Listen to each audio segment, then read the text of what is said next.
आज का जो हम लोग का वीडियो है वो यूनिट 2 का कॉन्सेप्ट है आपका लाइफ साइंस का कंटिन्यूटी ऑफ लाइफ। देखिए, अगर मैं इस पर टॉपिक वाइज जाऊँ तो पहला टॉपिक हम लोग का रहेगा cell division and cell cycle. तो सबसे पहले हम लोग को अब इसमें पढ़ना पड़ेगा cell division and cell cycle का हम पहले पढ़ लेंगे, फिर आगे की ओर बढ़ेंगे हम लोग। ठीक है, तो देखिए इसमें सबसे पहले जो आपका टॉपिक है वो सेल के ऊपर है, और आप लोगों ने सेल के बारे में क्लास 6 या क्लास 7 से स्टार्ट किया था पढ़ना।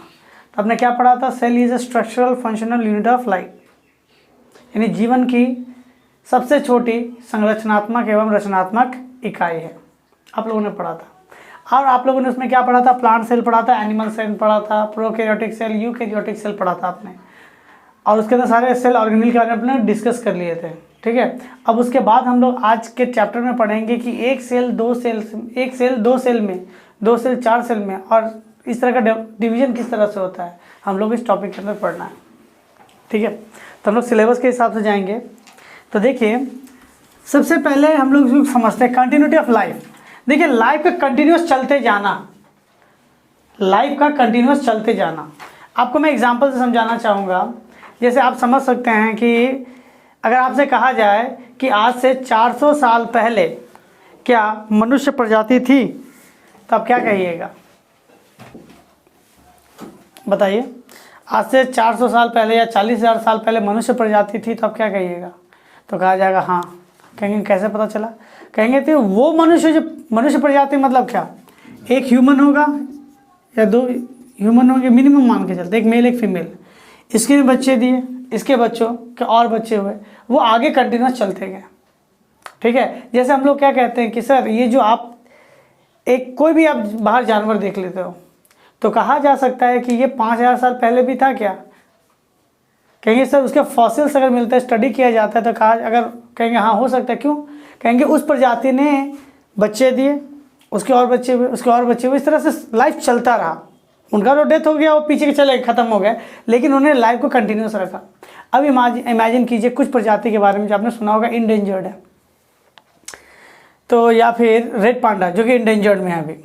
अब बताइए रेड पांडा कि मान लीजिए लास्ट पेयर है मेल फीमेल यानी नर और मादा, अगर उनमें से किसी एक का डेथ हो जाए सपोज, उसने रिप्रोडक्शन नहीं किया, तो हमारे आने वाले नस्लें, आने वाले जनरेशन क्या रेड पांडा देख पाएंगे?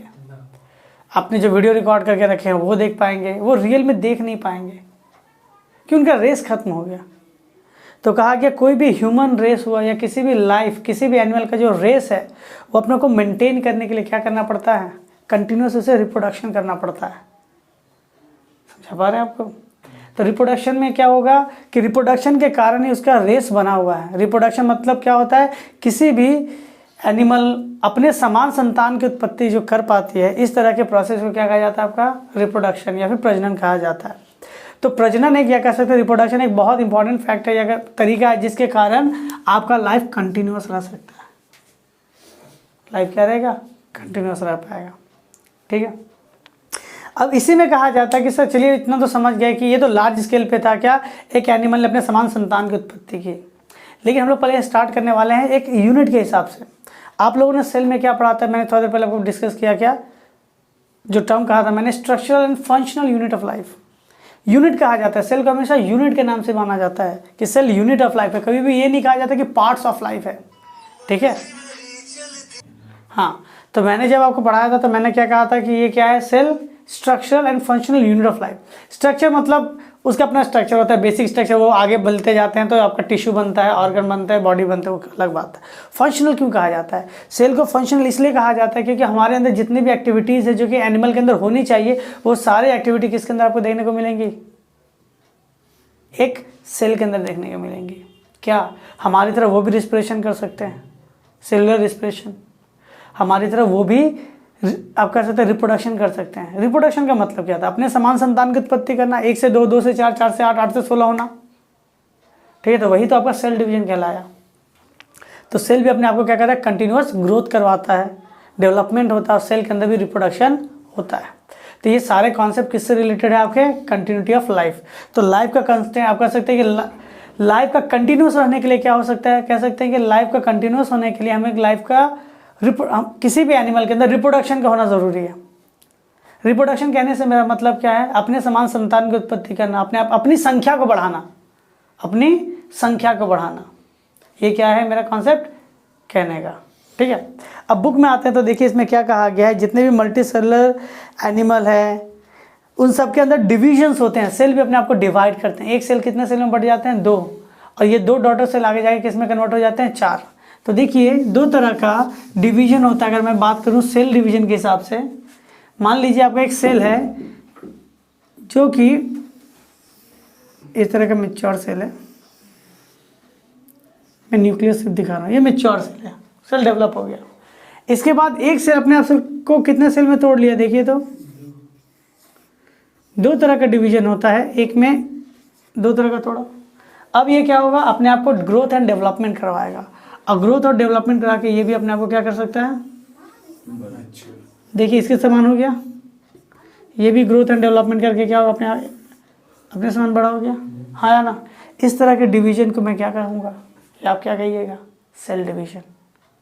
तो सेल को 2 हिस्सों में टूटना या 2 से 4, एक और, ये तो एक सिंपल सा सेल डिवीजन था। एक और सेल डिवीजन है होता है जहाँ पर एक सेल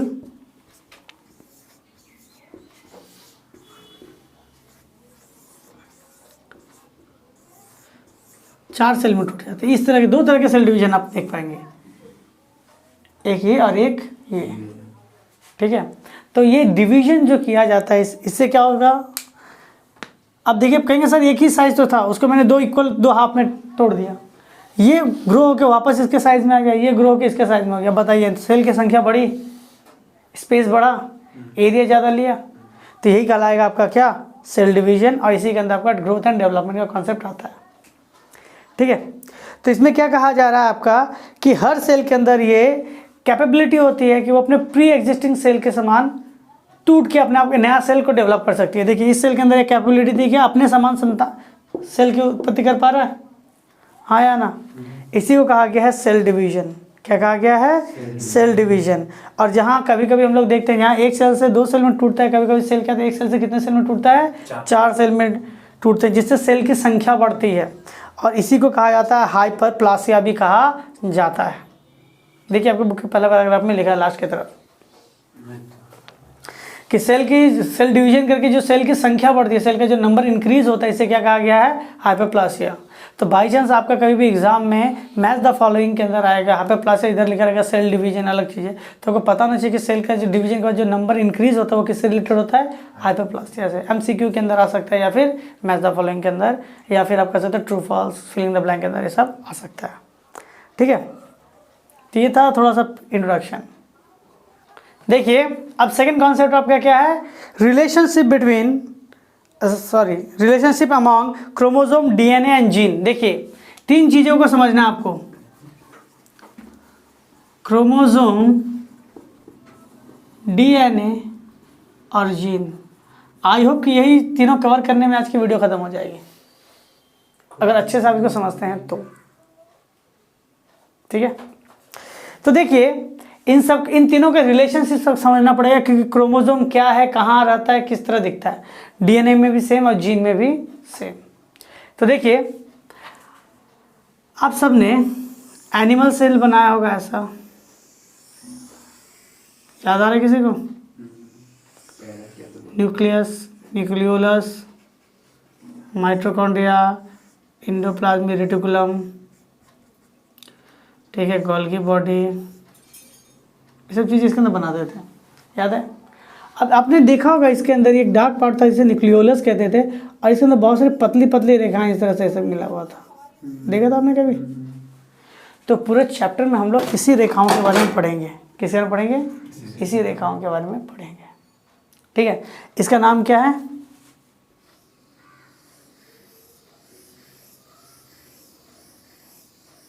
इसे क्या कहते हैं, ब्रेन ऑफ द सेल। अब ब्रेन ऑफ द सेल का नाम क्या था, बता सकते हैं आप लोग, न्यूक्लियस। क्या कहा जाता है इसे, न्यूक्लियस। पतला पतला चीज को क्रोमोसोम समझते हैं, थोड़ी देर में समझते हैं क्रोमोसोम क्या है, क्रोमैटिन फाइबर क्या है। आपने बहुत जगह पे क्रोमैटिड फाइबर सुना होगा, क्रोमैटिन फाइबर सुना होगा।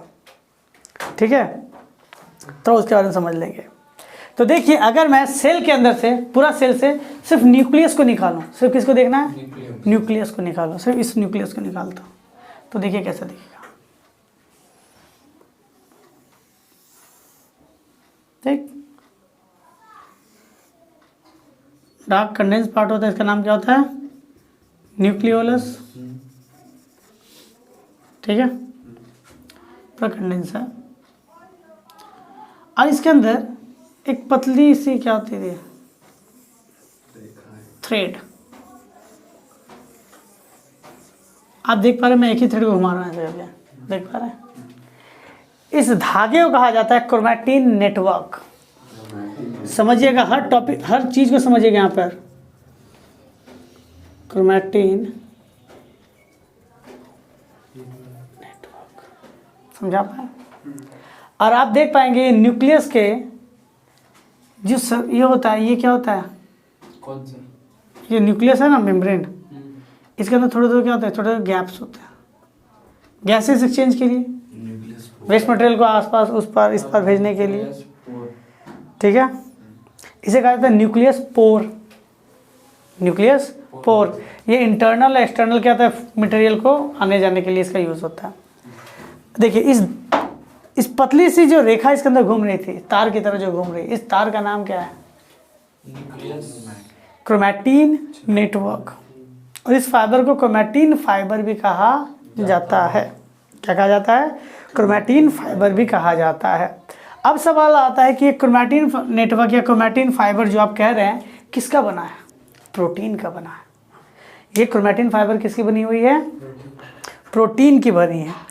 ठीक है, और कौन सी प्रोटीन है, न्यूक्लियो प्रोटीन। नाम क्या है, न्यूक्लियो प्रोटीन। इसके अंदर क्या होता है, किन किन चीज़ों से मिलकर बना है, डीएनए से मिलकर बना है। किससे मिलकर बना है, डीएनए से मिलकर बना है। ठीक, और डीएनए क्या बनाता है, जीन। तो आप कह सकते हो सर, यही इसी थ्रेड के अंदर मैंने क्या सुना भी नाम, डीएनए, जीन, क्रोमैटिन, और वही क्रोमैटिन आगे जाके क्या बन जाएगा, क्रोमोसोम। इट मीन्स ये तीनों अलग नहीं है, एक ही चीज़ है, अलग अलग जगह पे अलग अलग नाम है, अलग अलग तरीके का शेप ले लेता है। उसी के बारे में पूरा डिस्कशन करना है। ठीक है, अब समझिएगा, डीएनए तब किसके अंदर पाया जाता है, इस क्रोमैटिन नेटवर्क। ये जो आप ये जो धागा देख पा रहे हो ना, इस धागे को मैं सिंपल मान लो, इस धागे को मैं सिंपल ऐसे दिखा रहा हूँ।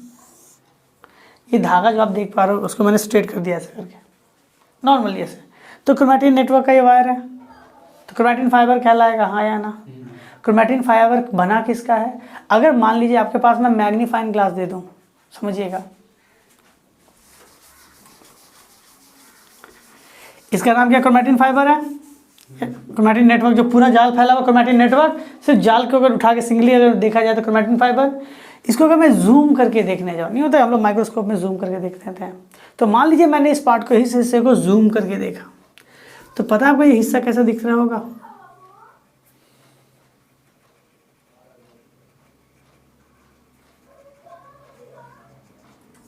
यानी ये जो हिस्सा है, ये वाला पार्ट देखिए, ये जो पतला सा लाइन है ना, ऐसा, ये जो लंबा सा लाइन जा रहा है, वो लंबा सा लाइन है इस तरह से,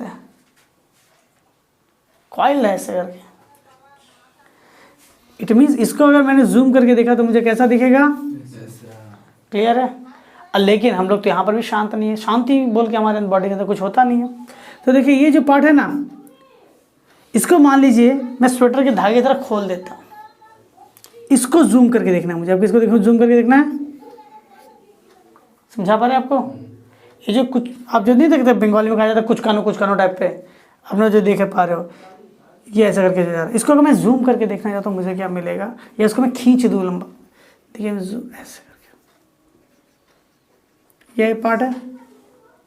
अगर मैं इसको खींच दूँ और इसको एक्सप्लेन करने जाऊँ तो मुझे क्या दिखेगा,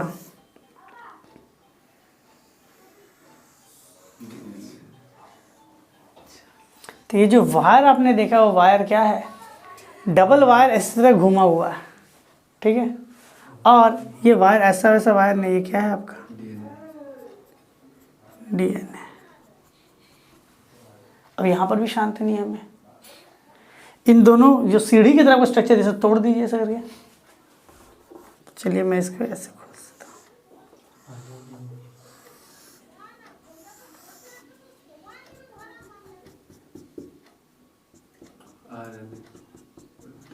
नहीं, वो RNA DNA एक ही बनता है, वो बात की बात है। देख पा रहे हैं आप किस डिटेल में है? क्रोमैटिन फाइबर, ये DNA ये, और ये जो आपको देख पा रहे हैं यहाँ पे बेसिस चिपके रहते हैं, बेस नेचर का चिपका रहता है, एडिनाइन, ग्यूनाइन, थाइमाइन, साइटोसिन, ये सब। RNA रहेगा तो आपका यूरासिल आ जाएगा। तो ये सारी चीज़ें होती हैं। अब समझिए, तो क्रोमैटिन फाइबर, इधर देखिए, क्रोमैटिन फाइबर किसका बना है? DNA, है ना? क्लियर है? अब DNA ये सब आपको हल्का सा इंट्रोडक्शन, इसके बारे में डीप स्टडी करेंगे हम लोग, समझा पाए? अब देखिए, कहेंगे सर क्रोमैटिन फाइबर समझ आएगी, इसको क्रोमोसोम तो लास्ट में समझेंगे हम लोग। समझ आया कि ये क्रोमैटिन फाइबर किसका बना होता है? DNA स्ट्रैंड का, डबल हेलिक्स होता है ये। कहेंगे सर DNA तो चलिए समझ गए, इस लाइन को कहा आपने, सुना देखा भी होगा बहुत बार फिल्मों में, टीवी में, सर DNA कहते हैं, सब समझ गए होंगे। जीन क्या है? अब इमेजिन कीजिए, मैं DNA का फाइबर, मैं मान लीजिए मैं DNA का वायर है मेरे पास, डबल हेलिक्स, मैं यहाँ पे बताने की कोशिश करूँगा, शायद बोर्ड दिखेगा ही, दिखेगा।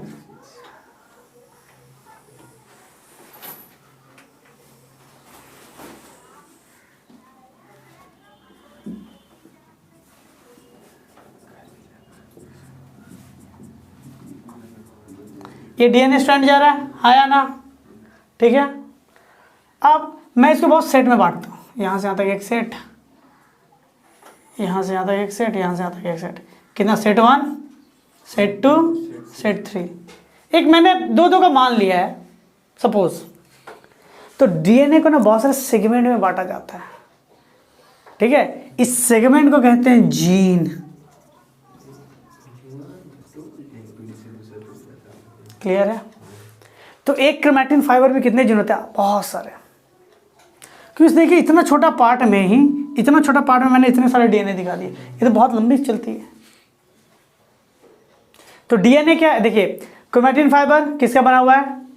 DNA का।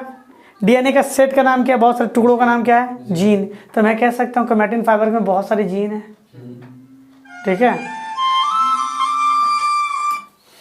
हमें बहुत सारे जीन है, कह सकते हैं कि नहीं हम लोग? यहाँ तक नोट डाउन कर लीजिए। देखिए, यहाँ तक समझ आएगा।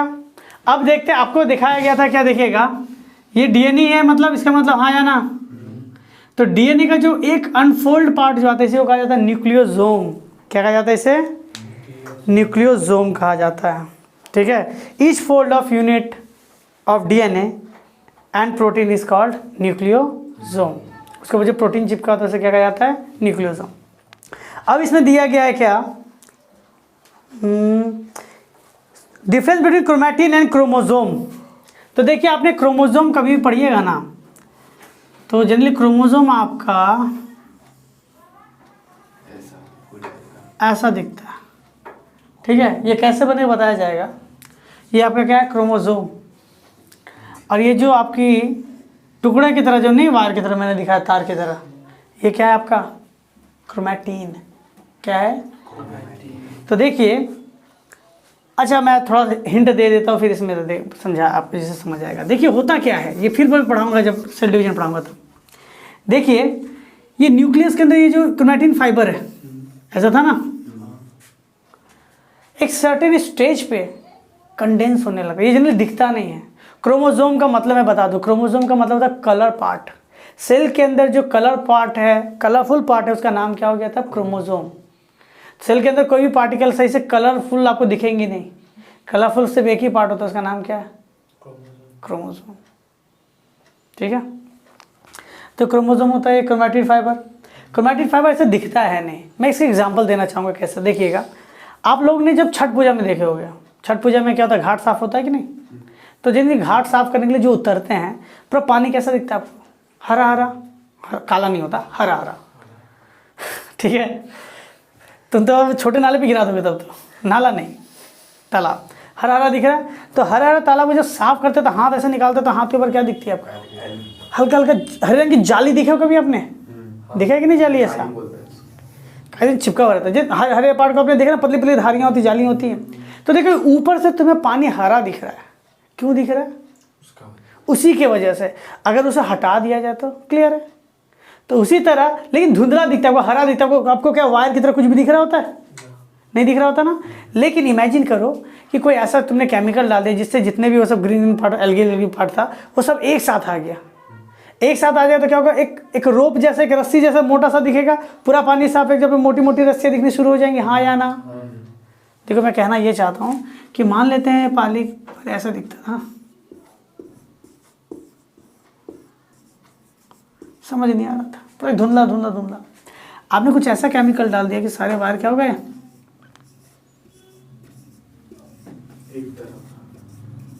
तो पूरा पानी क्लियर। ये दोनों एक साथ गाढ़ा सा तुमको दिख रहा है कि दो मोटे मोटे गट्ठर टाइप कुछ दिख रहे हैं, हाँ या ना। तो यही होता है न्यूक्लियस के अंदर, समझिएगा। न्यूक्लियस के अंदर मैंने पहले ही बताया कि ये स्ट्रक्चर ऐसे तैसे रहता है, हाँ या ना। न्यूक्लियस ऐसा रहता है। एक सर्टेन स्टेज में ये जो पार्ट है कंडेंस होने लगता है और अरेंज हो जाता है, बहुत ज़्यादा टुकड़ों में अरेंज हो जाता है।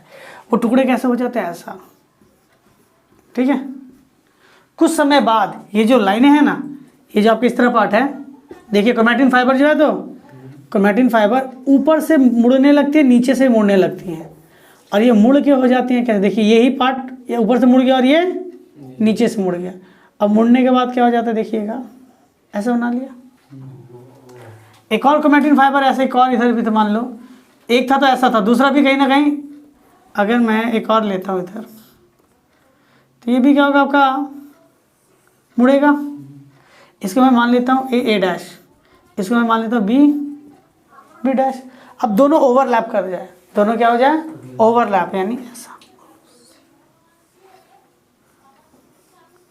यानी ए डैश बी।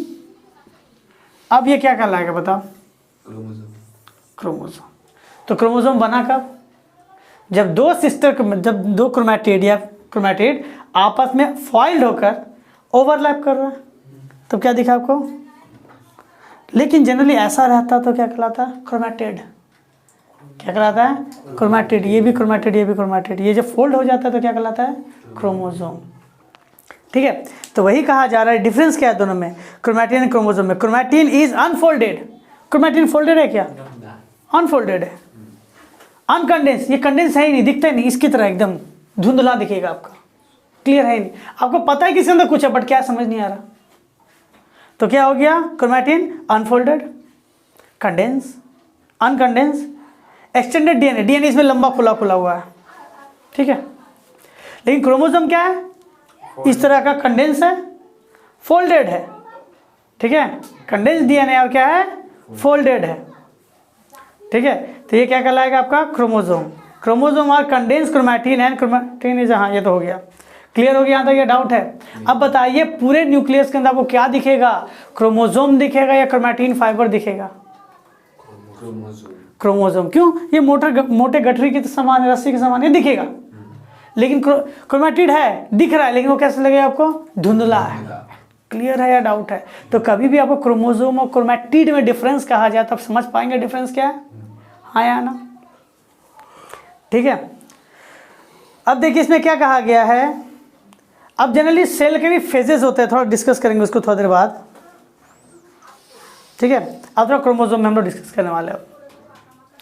तो चलिए आपके बुक के हिसाब से डिफिनेशन में पढ़ के समझा देता हूँ। देखिए क्रोमोसोम में क्या लिखा है, the intra nuclear gene bearing. Intra nuclear मतलब न्यूक्लियस के अंदर पाया जाने वाला, इंट्रा मतलब उसके अंदर पाया जाने वाला, तो न्यूक्लियस के अंदर पाया जाता है, हाँ या ना, नहीं समझ आ रहा। देखिए ये सेल है, ये न्यूक्लियस है, न्यूक्लियस था ना, तो क्रोमोसोम के बारे में बात हो रहा है। तो क्रोमोसोम क्या है, इंट्रा न्यूक्लियर यानी न्यूक्लियस के अंदर पाया जाने वाला। जीन बियरिंग, जीन क्या था, डीएनए का सेट था ना, यानी इसके पास जीन भी है, gene bearing. Self dividing, certain time होने पे खुद को डिवाइड कर सकता। देखिए सबसे पहले ये बड़े से नेटवर्क के समान था, बाद में टूट टूट के बहुत सारे फ्रैगमेंट में हो गया था। तो सेल्फ डिवाइडिंग, फिक्स नंबर, हाँ लेकिन नंबर फिक्स होता है, ऐसा नहीं कि न्यूक्लियस के अंदर अपने आप क्रोमोसोम की संख्या बढ़ जाएगी कम जाएगी, नहीं। ह्यूमन में जो न्यूक्लियस में क्रोमोसोम की संख्या है वो है 23 पेयर। कितना है, 23 पेयर, यानी 23 जोड़े, इसका मतलब हो गया 46 पीसेस क्रोमोसोम होते हैं। रॉड शेप के स्ट्रक्चर होंगे, क्लियरली विजुअल होता है कब, मेटाफेज एंड एनाफेज। यहाँ से बहुत भयंकर सवाल बनता है, क्योंकि आगे जाकर पढ़ाया जाएगा तो देखा जाता है क्या, सेल डिवीजन प्रोफेज के अंदर जब चल रहा होता है तभी न्यूक्लियस मतलब क्रोमोसोम दिखना शुरू करते हैं। अब मेटाफेज में भी दिखते हैं तो बहुत सारे बच्चे कहते हैं सर प्रोफेज में आंसर होना चाहिए, लेकिन आपको डेफिनेशन को फॉलो करना है। डेफिनेशन में क्या कहा गया है, ये क्लियरली विजिबल कब होता है, मेटाफेज में, ठीक है, और एनाफेज में, ठीक है। और ये सेल डिवीजन के सारे एक्टिविटीज़ को क्या करता है, कंट्रोल करता है, ठीक है। चलिए यहाँ तक तो हुआ, मैं थोड़े जीन के बारे में आपको आइडिया देता हूँ। तो जो डीएनए का जो सेट था, याद है डीएनए का जो सेट मैंने बताया, एक सर्टेन सेट को मैंने क्या कहा, जीन कहा। ये जीन करता क्या है, ये जीन हमारे बॉडी के बहुत सारे एक्टिविटीज़ को कंट्रोल कर सकता है, बिहेवियर को कंट्रोल करता है, फेनोटाइपिक हो या फिर जेनोटाइपिक हो, वो सब आगे डिस्कस करेंगे कैसे। आप इमेजिन कीजिए, आपने स्पाइडरमैन मूवी देखी है, चलिए तीसरा ने भी देख लिया होगा कभी ना कभी। उसमें देखिए क्या दिखाता है कि एक स्पाइडर आया, यहाँ पे काट लिया, अब वो सो गया।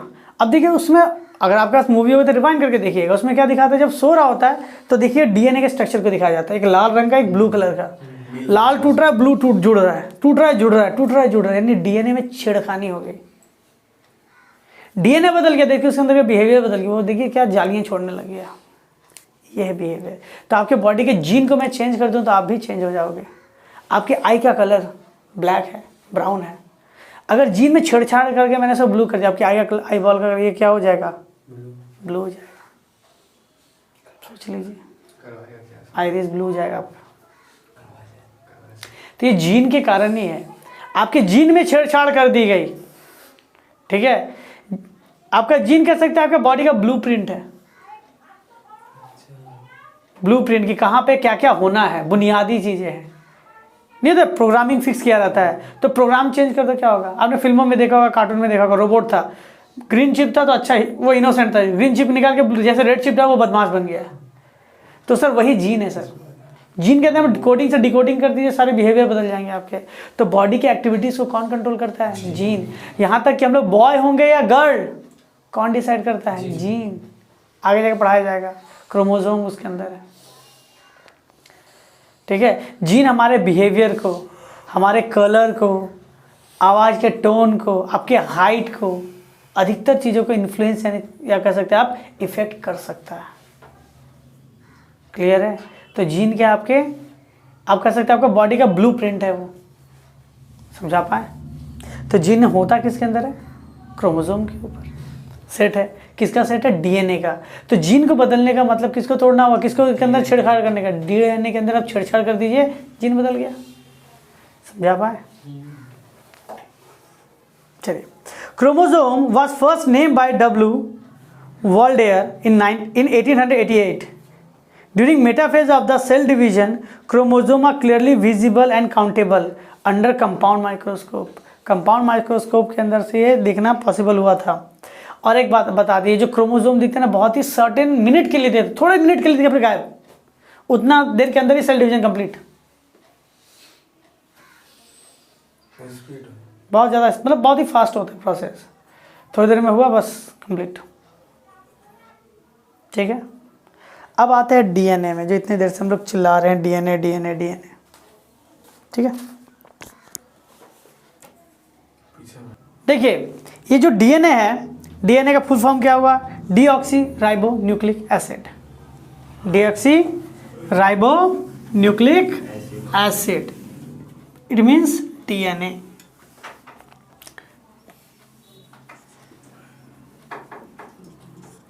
डीएनए बहुत ही वाइटल है, आप इससे समझ सकते हैं, जैसे आपने कभी नहीं सुना होगा, बहुत सारे बच्चे दे दिए गए, अब आगे इसमें से आपका बच्चा कौन है, कैसे निकालिएगा पता, डीएनए टेस्ट ना, कुछ नहीं, आपके जीन से मैच करता है।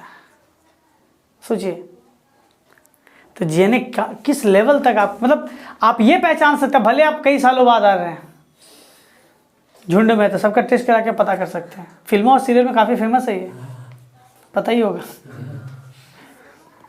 देखिए, ये डबल स्टैंडर्ड होते हैं, इट मीन्स ऐसा। अब बहुत बच्चे समझ नहीं पाते। आप इमेजिन करो कि किसी के पास सीढ़ी है इस तरह से, ठीक है, रबड़ की सीढ़ी मान लीजिए, और मैं इसे करूँ, यहाँ से क्या करूँ, इसको हो गया, जा पाए।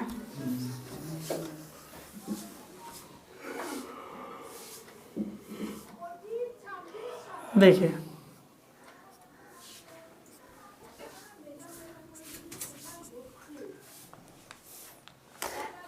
डबल हेलिक्स होते हैं। देखिए डीएनए के खोज करने के लिए वॉटसन एंड क्रिक को नोबेल प्राइज भी मिला था 1953 में।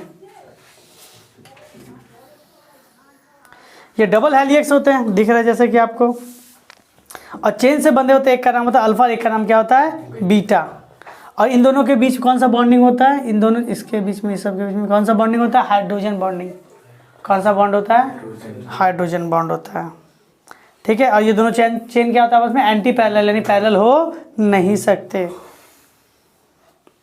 Each chain of DNA consist number of unit is called deoxyribonucleotides. ठीक है। डीएनए के बहुत सारे सेक्शन होते हैं, बहुत सारे डिवीजन होते हैं, इसे क्या कहा गया है? डीऑक्सीराइबोन्यूक्लियोटाइड्स। और DNA is a polymer of deoxyribonucleotides. It means आप कह सकते हैं कि ये एक सेट, आपने बहुत बार सुना होगा, या आप लोग तो इंस्टाग्राम यूज़ करते हो या कोई भी एक रील बना लेते हैं। आजकल तो जूम में क्लासेस होते तो बच्चे इतने एडवांस हो गए हैं कि वो करते क्या है पता है?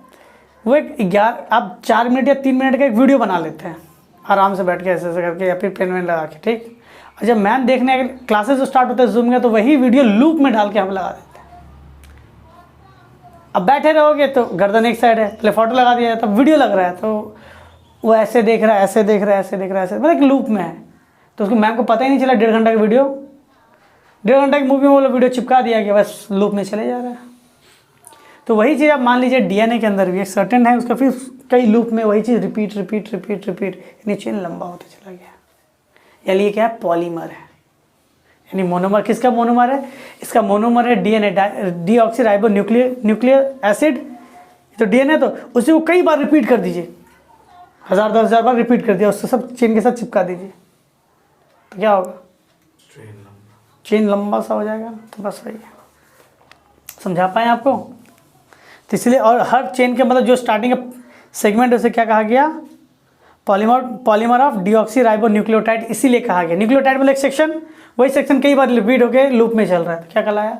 पॉलीमर। सिंगल हुआ तो मोनोमर, एक से ज़्यादा हुआ तो पॉलीमर।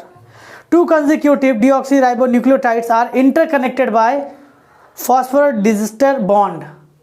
तो इसमें कहा जा सकता, डीएनए के अंदर आपको सवाल क्या जा सकता है कि कौन सा एलिमेंट देखने को मिल सकता है? फास्फोरस, पोटाशियम, सोडियम, मैग्नीशियम, ऐसा दे देगा, तब क्या किसमें टिक मारिएगा? फास्फोरस में। क्लियर है? समझा पाए या नहीं? ठीक है। अब आता है जीन। यहाँ तक पहले ग्रैब कर लीजिए, फिर पढ़ाते हैं आगे। देखिए अब हम लोग का टॉपिक कौन सा है? जीन। जीन ऑलरेडी बता दिया गया है, आप ये पेज में देख पा रहे होंगे यहाँ पे। ठीक है। Gene is the heredity unit consisting of particular sequence of bases in DNA, जैसा कि थोड़ी देर पहले कहा गया था। अच्छा इमेजिन करो, ऐसा क्यों नहीं होता, इसको मत हिलाइए, ऐसा क्यों नहीं होता कि किसी एक एनिमल, जैसे मान लेते हैं कि बतख का बच्चा, मुर्गी क्यों नहीं पैदा होता? इमेजिन, जीन के कारण। और देखिए ना, मतलब जो जिस में है उसी में उसका बच्चा उसी तरह का होता है। अब देखिए कोई भी बच्चा पैदा होता है, हम लोग ह्यूमन में देखते हैं, आंखें यहीं पे होगी, नाक इधर ही होगा, मुंह इधर होगा, कान इधर होगा। आपने क्यों नहीं सोचा कि एक कान इधर आ जाए, एक मुंह इधर आ जाए, एक आंख इधर आ जाए? क्यों नहीं होता? जीन के कारण। जीन बताता है कि किसको किस लोकेशन में पुट करना है। आप लोगों को पता ये पार्थेनोग्राफ पे पढ़ाया गया था ना, सीडलेस फ्रूट। क्या कहा गया था? उसको जब काटते हैं तो सीड के लिए जगह भी छूटी हुई रहती है, याद है? सीड है नहीं लेकिन जगह छूटा हुआ है। क्यों? उसके ब्रेन में क्या है? यहाँ पे सीड होना चाहिए। आपने छेड़छाड़ की इसीलिए वैसा आया, लेकिन उसको पता है कहाँ पे क्या रखना है। तो सीधी सी बात है, जीन के अंदर ये होता है पता कि हमारी आंखें किस कलर की होंगी। तो माता पिता का गुण हमारे अंदर आता है, किसके कारण आता है? जीन के कारण। और सबसे बड़ी बात है, हम लोग मेल बनते हैं या फीमेल बनते हैं, माता पिता का तो देन होता है हमारे अंदर। हेयर का कलर हो गया, हेयर हो गया, नोज हो गया, आई हो गया, कुछ कुछ अपना प्रॉपर्टी भी होता है। तो माता पिता से ऐसा नहीं कि सिर्फ प्रॉपर्टी मिलता है आपको ना, गुण भी मिलता है। बहुत बार सुनोगे पिता की तरह गुस्सैल है, नहीं, जनरली खराबी पिता के समान ही हमें देखा गिनाया जाता है, गुण मम्मी की तरह गिनाया जाता है, अवगुण पिता की तरह गिनाया जाता है। तो ये सब किसके कारण होता है? जीन के कारण होता है। तो जीन से हमें क्या होता है? माता पिता से विरासत में बहुत सारे गुण मिलते हैं। तो ये गुण कौन लेके आएगा? जीन लेके आएगा। इसीलिए कहा गया इसे heredity unit consisting of particular sequence of bases in DNA. DNA के अंदर बेसेस एक सर्टेन पैटर्न में ही छपे रहते हैं, उसी पैटर्न में आएगा। आपने पैटर्न बदल दिया, आपकी चीज़ें बदल गई। ठीक, specifying the production of distinct enzyme protein of the cell. Cell के अंदर से एक डिफिनेट प्रोटीन कब निकालना है, कितना निकालना है, ये सब कौन डिसाइड करेगा? Gene. Gene is the functional unit of DNA. DNA का यूनिट कौन है? जो सेगमेंट टूटा हुआ पार्ट था वो कौन था? जीन। यानी जीन क्या बनाता है? डीएनए। डीएनए क्या बनाता है? Chromatin fibre. क्रोमैटिन फाइबर क्या बनाता है? क्रोमोसोम। समझा पा रहे हैं? तो सबसे छोटा यूनिट क्या आ गया? जीन। जीन क्या बनाया? डीएनए। डीएनए ने क्या बनाया? Chromosome. Chromatin fibre. Chromatin fibre ने क्या बनाया? क्रोमोसोम। क्लियर है? कुछ था? अब देखिए यहाँ पे कुछ चीज़ें दी गई है, थोड़ा देख लेते हैं। इसमें कहा गया है कि जीन कैसे काम करता है।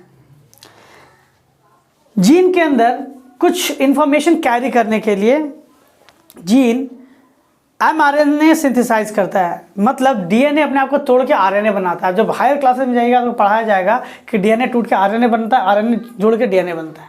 डबल हेलिक्स है। तो देखिए ये डीएनए का स्ट्रक्चर है।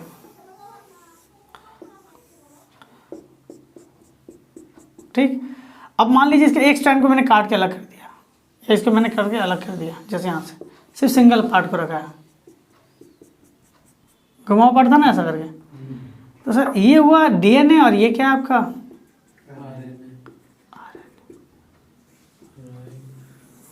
ठीक है, इसका मतलब ये नहीं कि कवर होगा। डीएनए डबल हेलिक्स है तो आरएनए क्या होगा आपका? सिंगल हेलिक्स होगा। ये जो घुमा हुआ था इसलिए मैंने इसको इस पार्ट में करके दिखाया, वरना जनरली एक ही साइड में आप कर सकते हो घुमा के सिंपल करके। तो डीएनए से आरएनए को टूटने को ट्रांसक्रिप्शन कहते हैं। डीएनए टूट के आरएनए बनता है, इसे क्या कहते हैं? ट्रांसक्रिप्शन कहा जाता है, या इसी को आरएनए पॉलीमर्स भी कहा जाएगा। ठीक है, ट्रांसक्रिप्शन से कौन सा आरएनए बनता है? एमआरएनए। कौन सा आरएनए बनता है? एमआरएनए, यानी इसी को मैसेंजर आरएनए भी कहा जाता है। This specified protein by the structural protein और एंजाइम प्रोटीन। ये किसके कारण होता है? किसी प्रोटीन के कारण होता है। The enzyme alter the metabolic rate. ये क्या करता है? मेटाबॉलिक रेट को, यानी कोई भी चीज़ें जो आपका डाइजेशन या कोई कंपाउंड बनता है उसको चीज़ को क्या होता है? अल्टर कर सकती है। ठीक है, और ऑर्गेनिज्म में अलग अलग कैरेक्टर्स डायरेक्टली इनडायरेक्टली बनाती है, जिसके कारण अलग अलग एंजाइम बनते हैं। तो डीएनए आरएनए के कारण बहुत सारे एंजाइम बनते हैं, बहुत सारे प्रोटीन भी बनते हैं। अब देखिए इसमें से क्या कहा गया? ये आरएनए बना, तो अब ये आरएनए क्या हो जाएगा? ये आरएनए प्रोटीन बनाएगा। आरएनए क्या बनाएगा? प्रोटीन बनाएगा। और प्रोटीन बनाने का प्रोसेस, आरएनए से अगर प्रोटीन बनता है उसे कहा जाता है ट्रांसलेशन। क्या कहा जाएगा? ट्रांसक्रिप्शन में डीएनए से आरएनए, आरएनए से जब प्रोटीन बनेगा उसे क्या कहा जाएगा? ट्रांसलेशन कहा जाएगा। ठीक है, अब ये जो प्रोटीन है किस बॉन्ड से बने रहते हैं? पेप्टाइड बॉन्ड से बंध जाते हैं। बहुत सारे प्रोटीन बने, अब पेप्टाइड बॉन्ड से क्या वो बंध गए, तब बन गया अमीनो एसिड। क्या बन गया? अमीनो एसिड बन गया। ठीक है, इसी को सेंट्रल डॉग्मा पाथवे भी कहा जाता है। तो इस डायग्राम को आप क्या कहिएगा? सेंट्रल डॉग्मा पाथवे भी कहा जाएगा। ठीक है, अब बात करेंगे टाइप्स ऑफ क्रोमोसोम के बारे में। अब टॉपिक है आपका ऑटोसोम और एलोसोम। अब समझते हैं कि ऑटोसोम क्या, एलोसोम क्या। अच्छा देखिए, मेरे पास 2 हाथ है, आपके पास कितने हाथ है? देखिए तो 2 ही है। कंफर्म? चलिए, मेरे पास 2 आंखें हैं, 1 नाक है, आपके पास इसी जगह पे मेरा है, सेंटर में। सेंटर में तो देखिए होता कैसे, देखिए बात सुनिए। तो ये कुछ ऐसे फीचर्स है जो सबके पास सेम है, भले शेप अलग हो, कलर अलग हो, साइज अलग हो, अलग वो अलग, डजेंट मैटर, उसमें नहीं जा रहे हम लोग बात करते टाइप के बारे में। सेम जगह पे है तो देखिए जो सेम है, अब मान लीजिए मदर और फादर, इन दोनों के कारण हम लोग को प्रोडक्शन होता है किसी का कहा जाए, तो एक मेल गैमेट आता है, एक फीमेल गैमेट आता है, रिप्रोडक्शन के समय पढ़ाया जाएगा। तो उनके अंदर से जो कैरेक्टर्स आते हैं, इसके लिए कैरेक्टर्स आते हैं। क्या कैरेक्टर्स में बात कर रहा हूँ कि आंखों का सॉकेट क्या होगा, फ्रंट में आगे की तरफ, मेल में भी सेम था, फीमेल में भी सेम है। तो कुछ कुछ ऐसे बिहेवियर होते हैं जो इधर से भी सेम आते हैं, उधर से भी सेम आते हैं। इन सब बिहेवियर को कहा जाता है ऑटोसोमल कैरेक्टर्स। और इस सब जिस क्रोमोसोम के लिए सब होता है उसे कहा जाता है क्या, ऑटोसोम्स। तो ऑटोसोम कहा जाता है, ऑटोसोम कहने का मतलब होता है सोमैटिक सेल। ऑटोसोम कहने का मतलब क्या समझिएगा आप, सोमैटिक सेल। सोमैटिक सेल कहने का मतलब क्या हो गया, दोनों का इक्वल। सोमैटिक सेल मतलब होता है सेम कैरेक्टर। अब बॉडी के अंदर के सारे फीचर आपके सोमैटिक है, सिर्फ एक सेक्स डिटर्मिनेशन का, उसमें थोड़ा देर बाद में आता है। ठीक है, जिम सिंपल सी बात है, हमारे बॉडी के अंदर जो बात करते हैं जो क्रोमोसोम सेम नेचर का है, इधर का भी सेम इधर का भी सेम, इसे क्या कहा जाएगा? ऑटोसोम। तो बॉडी के सारे फीचर सोमैटिक सेल कहलाते हैं। जितने भी फिजिकल स्ट्रक्चर आप देख पा रहे हैं, ये सारी चीजें, ये सब क्या है? Somatic cell. सिर्फ सेक्स डिटर्मिनेशन को छोड़ के। सेक्स डिटर्मिनेशन का मतलब आ जाता है एलोसोम। अब देखिए, मदर का वो बच्चे देने के पैदा करने के अलग है, फीमेल का अलग हो गया, मेल का अलग सेक्स कैरेक्टरिस्टिक्स है। ठीक है, एक बच्चा पैदा कर सकता है, एक बच्चा पैदा नहीं कर सकता, वो सपोर्ट कर सकता है। तो सिंपल, तो कुछ बिहेवियर ऐसे होते हैं जो सेम क्रोमोसोम नहीं, इसका अलग बिहेवियर है, इसका अलग बिहेवियर, लेकिन दोनों मिल के ही बेबी का प्रोडक्शन होगा। तो इस बिहेवियर को कहा जाएगा आपका एलोसोम। इसका मतलब उसे सेक्स क्रोमोसोम भी कहा जाता है। समझा पाए? तो देखिए, अगर दो फीचर सेम मिलते हैं ऑटोसोम, दो फीचर दो के अंदर ये अलग है ये अलग है, तो ये क्या कहलाएगा? ऑलोसोम। एलोसोम क्या कहलाएगा? एलोसोम। तो अच्छा, चलिए मान लेते हैं क्रोमोसोम के बारे में जब डिस्कस करेंगे तो जनरली पूरे क्रोमोसोम को दो हिस्सों में बांटा जाता है। एक हो जाता है आपका क्या? ऑटोसोम, एक होता है एलोसोम। ऑटोसोम कहिए या फिर कहते हैं सोमैटिक क्रोमोसोम कहा जाइए, एक ही बात है। ऑटोसोम को या फिर सोमैटिक क्रोमोसोम को, बात एक है। ठीक है, पूरा बॉडी का फीचर्स के लिए सिर्फ वो क्या ऑटोसोम, सिर्फ एक चीज के लिए अलग से उसके एलोसोम, वो क्या है? सेक्स कैरेक्टर्स के लिए, मेल और फीमेल के लिए। क्लियर है? अब मान लेते हैं मेल, और जनरली हम लोग जब आपको जब सेल डिवीजन पढ़ाया जाएगा, जब रिप्रोडक्शन पढ़ाया जाएगा तो और ज़्यादा डिटेल में पढ़ाया जाएगा। अभी तो समझ लीजिए, मेल के अंदर और फीमेल के अंदर दोनों के अंदर 46 क्रोमोसोम होते हैं। 46 कहने से मेरा क्या है? 23 पेयर्स। 23 पेयर्स। कैसे आप चप्पल खरीदते तो एक जोड़ा मतलब दो। तो उसी तरह कहा गया, ये मान लीजिए एक क्रोमोसोम है, ये एक क्रोमोसोम है, इसे कितना कहेंगे? 1 पेयर। क्या कहेंगे? 1 पेयर। ऐसे करके कितने पेयर गए? 22 पेयर गए। ऐसे करके कितने पेयर गए आपके? 22 पेयर। ठीक है, ये एक पेयर था, ऐसे करके बहुत सारे गए, बड़ा छोटा करके साइज मिला हुआ। सिमिलरली ये और ये सेम है, ये और ये क्या हो गया? यानी मैं कह सकता हूँ ऑटोसोमल कैरेक्टर सेम हो गया। यहाँ पे बचा लास्ट 22 पेयर में 44 हो गया। अब लास्ट क्रोमोसोम कैसा दिखता है? देखिए, जो मेल का क्रोमोसोम होता है ना, वो ऐसा दिखता है, फीमेल का ऐसा दिखता है। तो फीमेल का क्रोमोसोम कैसा दिखता है? लास्ट का सेक्स क्रोमोसोम दोनों सेम है, लेकिन मेल का कैसा दिखता है? ऐसा दिखता है। इसीलिए इसे एक्स, और इस अजीब सा दिख रहा है, इसी को क्या कहा जाता है? वाई। इसे कहा जाता है एक्स एक्स। क्लियर है? ये होता है। समझा पाए आपको? इसी को कहा जाता है कैरियोटाइप। इसी को क्या कहा जाता है? कैरियोटाइप।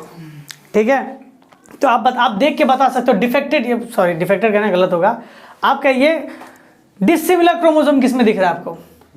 मेल में दिखता है। फीमेल का आइडेंटिकल होता है, ये देखो या ये देखो सेम है। मेल का क्या होता है? अलग होता है, डिफरेंट होता है। ठीक है, क्योंकि फीमेल हमेशा आपको एक्स क्रोमोसोम ही देगी, ये भी एक्स है, लेकिन मेल क्या दे सकता है? अगर इमेजिन करो, मेल ने एक्स दिया, फीमेल ने क्या दिया? एक्स। ये एक्स इस एक्स के साथ चला गया, या फिर ये एक्स इसको नहीं चुन के इसको चुनेगा, तभी क्या होगा? ठीक है, ये वाई ने इस एक्स को चुना, इस वाई ने इस एक्स को चुना, तो देखो ये क्या हो गया? ये दोनों फीमेल, ये दोनों क्या हुआ? मेल। तो मेल बनेगा या फीमेल बनेगा, ये डिपेंडेंट होता है किसके ऊपर? पूरी तरह से डिपेंडेंट है वाई के ऊपर डिपेंड। और वाई देता कौन है? मेल देता है। तो कभी भी जो कहते हैं ना कि स्त्रियां रिस्पॉन्सिबल होती हैं, कहते हैं लड़कियां या फिर औरतें रिस्पॉन्सिबल होते हैं लड़की जन्म देने के लिए, कौन रिस्पॉन्सिबल होते हैं लड़की जन्म देने के? मेल होते हैं। फीमेल तो हमेशा आपको एक्स ही देगी, फीमेल का क्या दोष? और ये छोटी सोच वाले होते हैं जनरली। ठीक है, तो उन्हें साइंस पढ़ाइए।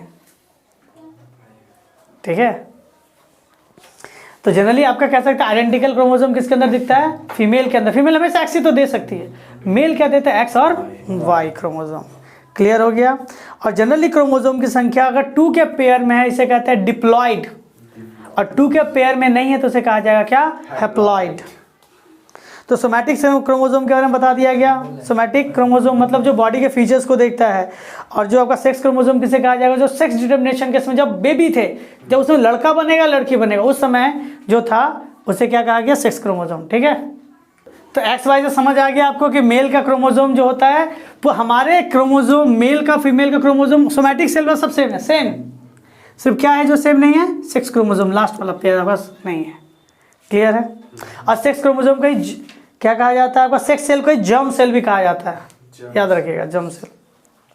सोमैटिक सेल बता दिया कि बॉडी के सारे पार्ट, किडनी का size, kidney, brain, skull, bone, सब में जनरली सेम ही होती है। तो ये सब क्या हो गया, सोमैटिक सेल। सोमैटिक सेल किससे इफेक्टेड हो रहा है, सोमैटिक क्रोमोसोम से। अब सेक्स सेल किससे डिपेंडेंट होगा, इसके कारण क्या होगा, सेक्स सेल को कौन इफेक्ट करेगा, सेक्स क्रोमोसोम। ठीक है, बस यही था। इसके कारण ओवरी बनता है, टेस्टो मेल के अंदर पेनिस बनती है या टेस्टिस बनता है, फीमेल के अंदर ओवरी बनेगा। ठीक है, वजाइना बनेगा, ये सेक्स सेल के कारण हुआ। सेक्स सेल को इफेक्ट कौन किया, आपका सेक्स क्रोमोसोम ने। ठीक है, डिप्लॉइड क्यों कहा जाता है, डिप्लॉइड उसे कहा जाता है जो दो के सेट में मिलता है, उसे कहते हैं क्या, डिप्लॉइड। देखो ये सब दो का सेट में था, इसका सेट यहाँ पे गड़बड़ हो गया, यहाँ पे क्या हो गया, गड़बड़ हो गया ना, तो इसलिए क्या इसे डिप्लॉइड नहीं कहेंगे, इसे हैप्लॉइड कहेंगे। ये सभी सेम सेम सेम है, तो क्या कहलाएगा, डिप्लॉइड। तो डिप्लॉइड यानी दो का सेट में मिलेगा, WBC, न्यूरॉन, ये सभी चीज़ें।